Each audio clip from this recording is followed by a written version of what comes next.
Di adi ay si Basyang. Makighinabi ta sa iya ha atong ilang kita ni Busyong gahapon unsa kahay balita.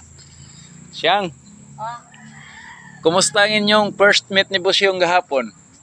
okay na punta na kaso lamang sa pagkadugay na mo istorya. Na-discourage man siya sa akong mata. Ay, ang imong bata. Ngano man wala di ay siya mahibalo samtang nag-chat-chat mo atong mga panahon nga nagsige mog text. Wala lagi. Wa man ko magtugan sa iya good kay ang akong good tuganan ko siya pag magkita nami. Amoy na sa pagkakita na mo, excited na unta. Kaso lang kay nagsunglass man ko to kay maula man gud ko sa iya mo ingon nga ako isa ka may kapansanan. Unsay imong kapansanan? Libat ka? Libat? Sa ato pa si Busyong na discourage. Oo, ingon ta raw siya dili ma-discourage lang ko. Ginga man ako to siya na bisan unsa pa ako digid ka ma-discourage siya. Oo, ingon siya oo. Human kumusta na nahibalo si Busyong? Unsa may dayon reaksyon ni Busyong? Nga sa pagkakita ni Bosyong sa akong mata, muuli na dayon siya. Ako pagatugiin niya nga niya ano, istorya ta pero sa ako reaction kayo na discourage siya sa akong mata. Dili tinuod ang iyang paghigugma kanako. Unya human ato, nagchat pa si Busyong sa imo. Wala na siya mag-chat sa ako. Pero ako nagpaabot lang ko nga mo chat na siya sa ako. Pero ikaw, nahigugma kang Busyong. Oo, nakaangay na ko kabusyong ba kay sa iya message dito sa chat na mo nindot siya mo kuan mo pasalig. Oo, ka dama na di na ko kalimot sa inyo ba mga kuan.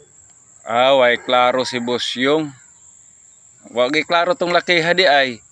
Oo, waray klaro, maayo lamang siya mo istorya ba mo pasalig pero pag naalay imong kapansanan di ay no lain dahil mga laki no kung naiilang katingadaan kay dili na sila mo kuan. Nagbasol ka ato nga time nga nung wala nimo sultihi siya. Oo, ako sabi sa may sayop sa bako kay wa man ko mutugan sa iya da ang permero. Kay kuan man gid sa bang imong mata murag lain pod kanang Oo, lagi. disalign ba. Amo gayud. Oo, nga namang gid ko. Oh, tapos unsa may imong kasulti sa mga nag-chat-chat labi na may mga kapansanan?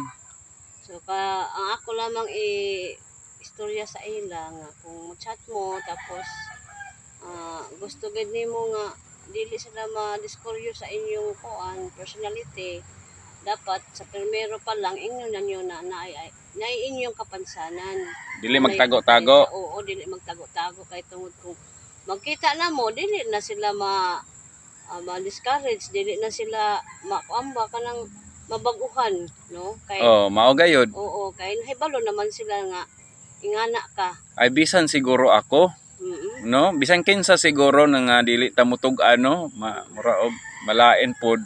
Komplemento na lang tong kambus yung paingon nga dili ma-discourage pero nang iyang nakita nga medyo sawaing gayud ang imong mata. Pastilan kaluoy pud nimo dai siyang no. Pero unsa may imong message ni Busyong ron base nakipag-chat ron sa lain?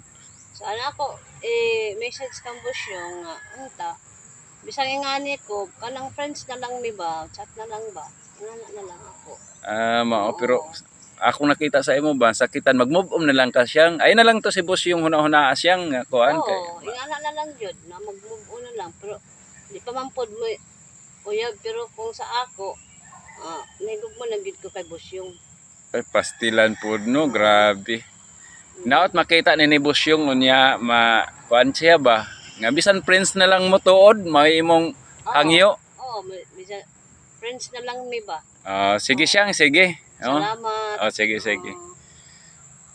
Padayon din ha siyang sa pagbungay siyang.